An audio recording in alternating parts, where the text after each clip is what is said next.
What is up, y'all? I've been noticing on my video on my phone lately, the new Samsung, the video is legit. I noticed it yesterday when I was taking some pics in Port Moody, but it's almost a bit too clear. It's like those new TVs. It's almost a bit too much. So, I got an interesting video. I'm just going to take a few minutes here. I want to share something interesting with you that is coming out of the 6-month Life on Fire coaching program. Share some information from that with y'all, some interesting tidbits that I pick up as we go through that process. Now, a disclaimer, I got a bit of a limp. I bought some new socks and I washed the floor mats in my bathroom and I took a apparently my socks are slippery and I took a spill. I'm pretty sure I broke my hip. So yeah, in a bit of pain, but wanted to get out for a bit of a walk and walk it off and thought it'd be a good opportunity to share this with you. So what we're talking about, what I want to share here is the idea of, and one of the things that I'm doing in this coaching program, or one section of this program, is about taking back our lives. And the concept comes from, at some point, somewhere along the way, it seems to happen that we lose control over our life. And we get to a point where maybe we start doing things that we don't actually necessarily want to be doing.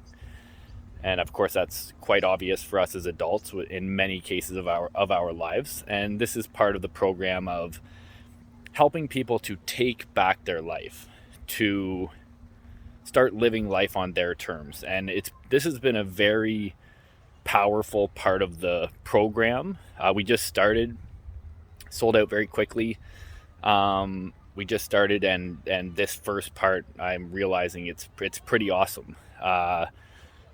And having these in-depth conversations with people about the reality of this situation, that we get so busy and we have our heads down for so long that eventually we take a breath, if we have the opportunity, which sometimes comes in a scenario like this of someone asking the question, otherwise we don't even really realize, but lifting our heads up just to see where it is that we're at, which is usually followed up with a question of how did I how did I get here?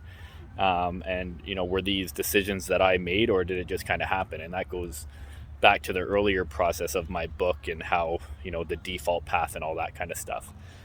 So it's a very interesting subject, and I have a couple ways here that I want to share with you for how you can potentially take back your life in some smaller ways. Now, in my coaching program, it's quite intensive in the sense of the things that we're focusing on are a lot of times what we're doing for a career, what we're doing in our life, because the reality is that's where we're spending the most of our time. For a lot of us is, our lives have been consumed by our job. And if we're not doing something that we enjoy at least a little bit, it's very hard to enjoy life when it seems like 80% of our lives these days is spent in a professional sense. So in the program, we go much deeper in the sense of designing our dream life to figure out what we're doing for a living and how we can change that and create just a life we love on the highest level. But for the point of this video, I just thought I could share some ideas with you for how maybe you can potentially just live life a little happier and take back a little bit more control and just take your life back in small ways. And the question I'll ask you, or the question I encourage you to ask yourself, is what are some things that I'm doing in my life that I don't want to be doing? As simple as that sounds. Now, there are going to be things in all of our lives that we're doing that we have to do. There's no life. I mean, essentially, there's no life where you can't. The idea is you can't just enjoy every single aspect. Now, I'm arguing that and trying to create that for myself and wanting to share that with other people, that I do actually believe you can enjoy every single aspect and you can create that dream life, which I'm in the process of doing.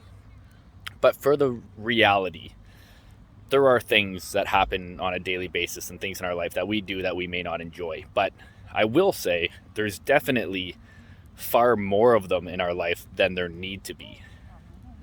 And I encourage you to ask yourself, what are a couple of these things that you might be doing that maybe don't serve you? Or on the opposed from that, what are some things in your life that you're not doing that you would like to be doing? Some hobbies or anything in that regard. Sports, buying a motorcycle, some things that kind of bring you back to life and create a bit of passion and light your life on fire. And we came up in the program around the idea of commitment. And sometimes it was an interesting perspective of how we commit to things and then we feel bad because we've committed to them and we don't want to break the commitment. Well, if we're doing things that don't serve us or we don't enjoy, it's okay to break those commitments. Change is necessary, especially when it comes to creating a life that we enjoy. And if we do something for so long, we're going to get to a point where it no longer becomes enjoyable. And it's okay to cancel these things out of our life and start prioritizing downtime.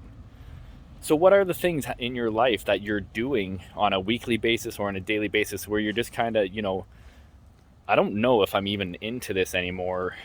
And how can we take these things back and take this time back in our life, resulting in taking our life back in general, and start doing more of the things that we want to be doing?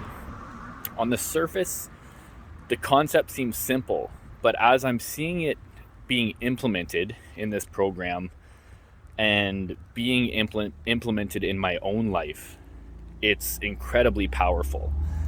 And if there's anything that I notice from this coaching process over the past few years, the things that seem simple are always the most powerful. It's just the fact that some people think that they're so simple, but they don't actually implement them. And it's the implementation that will actually create the massive changes. And the last thing that I want to say on this idea is how the social conditioning that, and this is going to be extremely valuable, I think, for a lot of people to hear, but the social conditioning of us as, my shoe's untied here, the social conditioning of essentially how everything might be too good to be true, and how what we're essentially doing is calling BS on that approach. And life can be amazing, and every single aspect of life can be amazing if we make it a priority.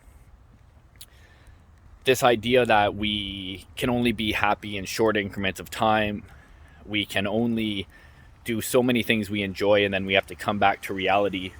This is all BS, and it's as simple as putting a little bit of awareness to us thinking this way, that things are too good to be true and we can't always enjoy every aspect and not all of life can be amazing. There has to be crappy parts. These are just stories that we are telling ourselves. And by shifting this perspective and saying, I absolutely can enjoy every aspect of my life and I can take my life back and take responsibility for my happiness, it's as simple as just making that decision.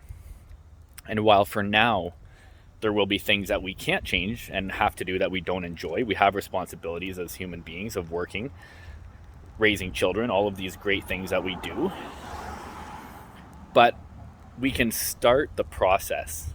And what's amazing is that when we start the process, everything just continues to fall in line, where eventually you start doing a few little things, removing a few things or adding a few things that you want to be doing.